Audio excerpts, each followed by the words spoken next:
नमस्कार दोस्तों, welcome to Saurabh education YouTube channel. आज जो हमारा जो टॉपिक होने वाला है वो है इजराइल पैलेस्टीन का जो इश्यू चल रहा है। ये बहुत पुराना इश्यू है, इसी को हम डिटेल में एनालिसिस करेंगे। ये करंटली न्यूज़ में है क्योंकि रिसेंटली आपको पता होगा एक फ्रेश अटैक हुआ है इजराइल की तरफ से, जिसके अंदर 67 पीपल जो है किल्ड हो गए हैं, जो गाजा स्ट्रिप के ऊपर। ठीक है, तो इसी को हम डिटेल में एनालिसिस करेंगे, देखते हैं। तो सबसे पहले हम इसके बॉर्डरिंग नेशंस के बारे में जान लेते हैं। ये इंपॉर्टेंट है, डायरेक्टली क्वेश्चन आ जाते हैं इसके ऊपर। तो ये इजराइल का जो पोर्शन आप देख पा रहे होंगे ये है। इसके बाद ये इजिप्ट है इधर साइड में, देन जॉर्डन है, देन ये सीरिया है, देन लेबनान है, ये मेडिटेरेनियन सी है इधर। ठीक है, ये गाजा स्ट्रिप है जिसके ऊपर पूरा इश्यू चल रहा है।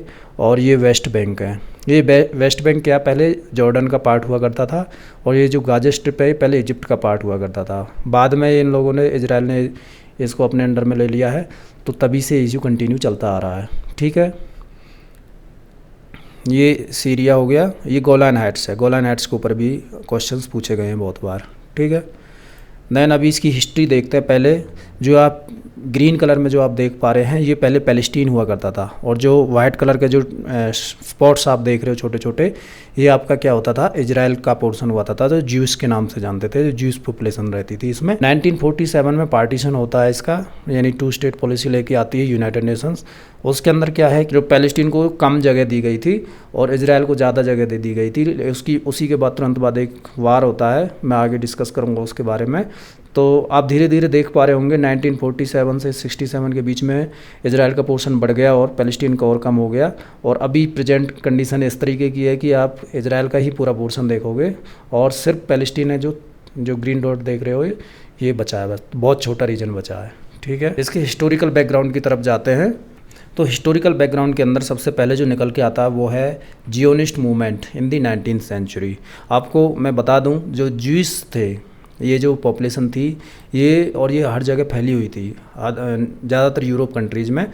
और उसके बाद क्या हुआ, एक ज्यूनिस्ट मूवमेंट निकल के आता है 19th सेंचुरी में, जिसके अंदर इन्होंने क्या है, अपनी होमलैंड की मांग की कि भाई जो पैलेस्टीन वाला जो रीजन है इसको हमारा जो एक जगह है, उन्होंने बोला कि जो एंसेस्ट्रल जो हमारी होमलैंड है जो पैलेस्टीन में है उसको हमारे अंडर में दे दो। ठीक है, यही चला था। उसके बाद बेलफोर जो डिक्लेरेशन हुआ था 1917 में, बेलफोर डिक्लेरेशन के अंदर ये बोला गया कि भाई जो ही ज्यूस हैं इनको क्या है, एक होमलैंड दी गई, और ये होमलैंड दी गई थी कहाँ पे, पैलेस्टीन के अंदर ही। जबकि पैलेस्टीन क्या थे, अरब नेशंस के जो अरब पीपल्स थे वो वहाँ पे रहते थे ऑलरेडी। तो उसी जगह पे बोल दिया गया कि भाई 1917 के अंदर कि भाई जो ज्यूस हैं उस जगह पे आप अपना देश बना सकते हैं। ठीक है, देन ब्रिटिश मैंडेट आता है।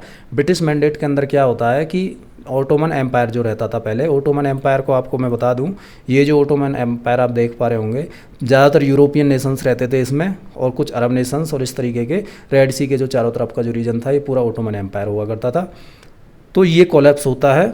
ठीक है, इसके कोलैप्स होने के बाद क्या होता है, इसके कोलैप्स होने के बाद जो ब्रिटिश सर्स हैं उनको बोला गया लीग ऑफ नेशंस की तरफ से कि पैलेस्टीन को भी आप एडमिनिस्टर कराएं, यानी कि जो इस जगह पे आपने ज्यूस को बोल दिया रहने के लिए, उस जगह पे क्या है, पैलेस्टीनियंस रहते थे पहले, तो उनको बोला गया कि पैलेस्टीनियंस को भी वहाँ पे क्या है, उनका होमलैंड है, तो उनको भी आप कंसीडर करें कि उनको भी एक जगह मिलना चाहिए। ठीक है, देन अरब रिवोल्ट निकल के आता है 1936 से लेकर 1939 के अंदर में। ठीक है, तो हुआ क्या था, ज़्यादातर जो ज्यूस थे उनको यूरोप से भगाया जाने लगा।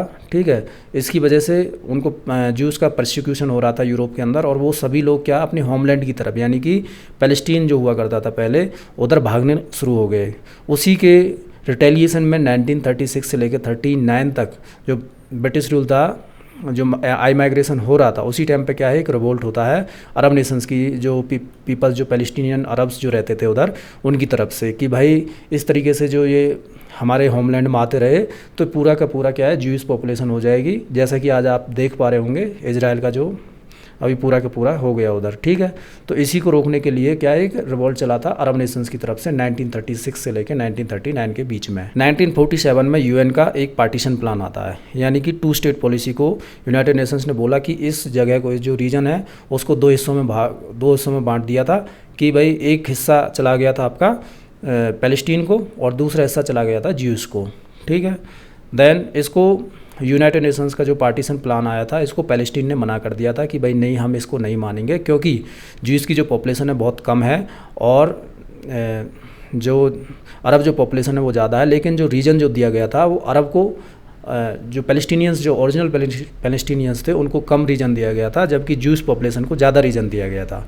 और जो जेरूशलम थी, जेरूशलम इनकी इंटरनेशनल सिटी के नाम से उन्होंने यूनाइटेड नेशंस ने बोला था कि ये एक इंटरनेशनल सिटी होने वाली है, लेकिन ज्यूस ने इस प्लान को एक्सेप्ट कर लिया था, अरब नेशंस ने इसको नहीं एक्सेप्ट किया था। नेक्स्ट चलते हैं, की डेवलपमेंट्स होते हैं उसके बाद 1948 में क्या होता है, अरब इजराइल वार होता है इसी के रिटेलिएशन में कि भाई हम इस प्लान को नहीं मानेंगे। उसी के रिटेलिएशन में जितने भी अरब कंट्रीज थे वो मिलकर साथ आते हैं और पैलेस्टीनियंस के साथ में लड़ते हैं 1948 में। लेकिन होता क्या है कि अरब्स हार जाते हैं इस लड़ाई को और ज्यूस जो है वो जीत जाते हैं, और उसी टाइम पे क्या है, इजराइल का गठन होता है, यानी कि इजराइल एक फुल स्टेट पूरी तरह से एक कंट्री का वहाँ पे अपना वर्चस्व रखता है। ठीक है। देन 1967 में 6 डे वार होता है, ये भी अरब नेशंस की तरफ से होता है।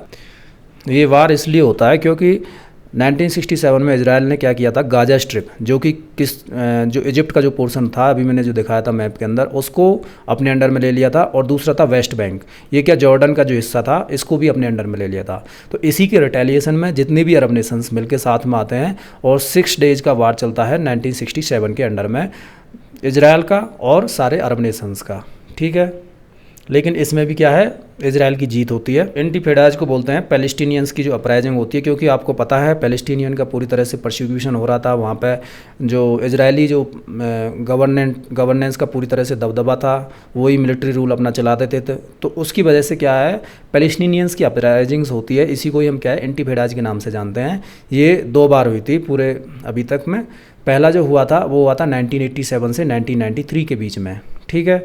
जिसके अंदर क्या है, ये इन्होंने सिविल डिसओबीडियंसी मूवमेंट चलाया था, और उसी के अंडर में क्या है, ओस्लो एकॉर्ड्स निकल के सामने आता है। ओस्लो एकॉर्ड्स में क्या किया था, साइन किया गया था कि भाई जो पैलेस्टीनियन अथॉरिटी को वहाँ में ग्रांटेड लिमिटेड सेल्फ रूल, मतलब पैलेस्टीनियन अथॉरिटी को भी माना गया कि हाँ वो भी अपना सेल्फ रूल कर सकते हैं वेस्ट बैंक में और गाजा स्ट्रिप में, 2 जगह उनको प्रॉपर दी गई थी।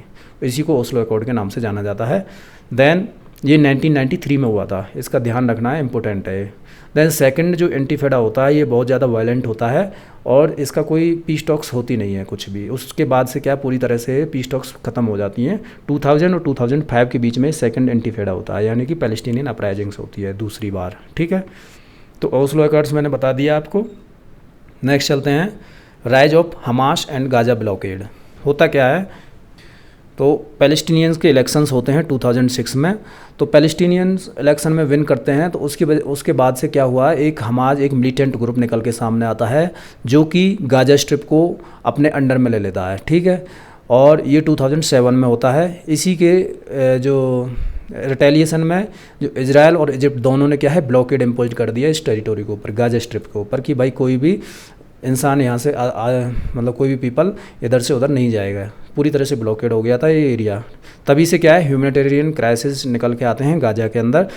लेकिन यूनाइटेड नेशंस इसको अभी तक भी क्या है, इजराइल के अंडर में ही समझता है, क्योंकि पूरा जो एयर स्पेस है, CSS है और जो बॉर्डर एरिया है वो सारे के सारे किसके अंडर में थे, इजराइल के अंडर में थे। इसी की वजह से क्या यूनाइटेड नेशंस इसको इजराइल का ही अपना एक पार्ट समझता है। ठीक है। तो नेक्स्ट चलते हैं, core issues at the heart of conflict. जो कोर इश्यूज हैं इनके सबसे इंपॉर्टेंट यही हैं। तो सबसे पहला जो इशू होता है जो बॉर्डर्स का है, कि भाई दोनों कंट्रीज़ के बीच में, कंट्रीज़ नहीं बोलेंगे, जो कंट्रीज 2 स्टेट पॉलिसी को जो मानते हैं ज़्यादातर लोग तो वैसे, लेकिन क्या है, बॉर्डर एरिया में इनका डिस्प्यूट चलता रहता है हमेशा। ठीक है। तो एग्जैक्ट बॉर्डर कोई भी है नहीं इनका, तो इसी के ऊपर क्या है, पैलेस्टीनियन और जो क्या बोलते हैं इजराइल को पूरा टसल चलता है। दैन जेरूशलम इनकी एक कैपिटल है। जो दोनों जो नेशंस हैं वो अपना कैपिटल जेरूशलम मानते हैं कि ये हमारा होना चाहिए, लेकिन इजराइल बोलता है जेरूशलम क्या है, हमारी सिटी होनी चाहिए। ठीक है। इजरायली सेटलमेंट्स क्या, बहुत सारे जो वेस्ट बैंक और ईस्ट जेरूशलम से क्या है इलीगल माइग्रेंट्स होते हैं। ठीक है। उसी की वजह से क्या है, लॉ एंड ऑर्डर में इश्यू आते हैं, और इसी का इश्यूज कंटिन्यू चलता रहता है। लेकिन ज़्यादातर जो इसका पोटेंशियल जो सॉल्यूशन है वो है 2 स्टेट सॉल्यूशन, जिसको इंडिया भी अपना मानता है कि भाई 2 स्टेट सॉल्यूशन होना चाहिए। दोनों जो कंट्रीज़ हैं उनको सेपरेट एक एंटिटी मानना चाहिए, दोनों कंट्रीज़ के एक इंडिपेंडेंट नेशंस का दर्जा देना चाहिए, जिसकी वजह से दोनों कंट्री क्या है आराम से अपना रह सकें। देन पैलेस्टीनियन रेफ्यूजीज़ का इशू है। ज़्यादातर जो पैलेस्टीनियन रेफ्यूजीज़ इधर से उधर भागते रहते हैं, रीज़न वही है आपका, वार जब हमेशा चलता रहेगा कंट्री के अंदर तो ये इशू सामने निकल के आता है, तो इसी की वजह से पूरा इशू चलता है।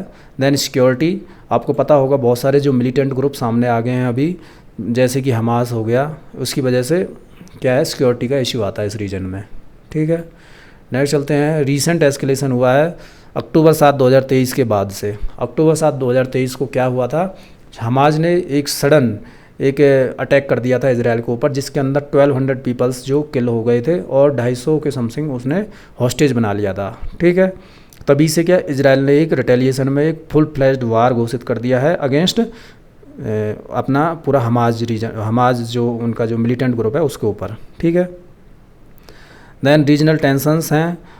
आपको पता होगा कि अभी क्या सिर्फ हमास ही नहीं है, बहुत सारे जो मिलिटेंट अदर मिलिटेंट्स ग्रुप्स हैं, जैसे कि हिजबुल्ला हो गया लेबनान की तरफ से, ये भी क्या है, हिजबुल्ला जो लेबनान की तरफ से जो निकल के आता है वो उसमें क्या ईरान बैक्ट करता है उसको। ठीक है, ईरान उसको सपोर्ट करता है, इसी की वजह से क्या है, ईरान और इजराइल के बीच में भी टसल्स हैं। ठीक है, देन इंडिया की जो पॉलिसी है वो 2 स्टेट पॉलिसी को मानता है कि दोनों कंट्रीज़ क्या है अपना अपना एक सेपरेट स्टेट बना लें। अभी रिसेंटली डेवलपमेंट हुआ है, एक G7 नेशंस का एक मेंबर है जो है फ्रांस ने बोला है कि हम सितंबर एंड तक इसको, सितंबर में क्या होने वाला है, एक यूनाइटेड नेशंस की जनरल असेंबली होने वाली है, जिसके अंदर क्या है वो अनाउंस करेंगे कि पैलेस्टीन को वो एक स्टेट का पूरा दर्जा देंगे और उसको एक स्टेट मानेंगे। ठीक है, उसको रिकॉग्नाइज करेंगे पैलेस्टीन को। ठीक है, बहुत सारे कंट्रीज़ क्या है अभी तक इसको रिकॉग्नाइज नहीं करते हैं पैलेस्टीन को, इजराइल को रिकॉग्नाइज करते हैं ज़्यादातर जो वेस्टर्न नेशंस हैं, क्योंकि आपको पता होगा इजराइल को पूरी तरह से वेस्टर्न नेशंस का सपोर्ट मिलता है, क्योंकि वहाँ पे क्या है ज्यूस पॉपुलेशन रहती है। ठीक है, इसी की वजह से। तो आज के टॉपिक में इतना ही। थैंक यू, जय हिंद।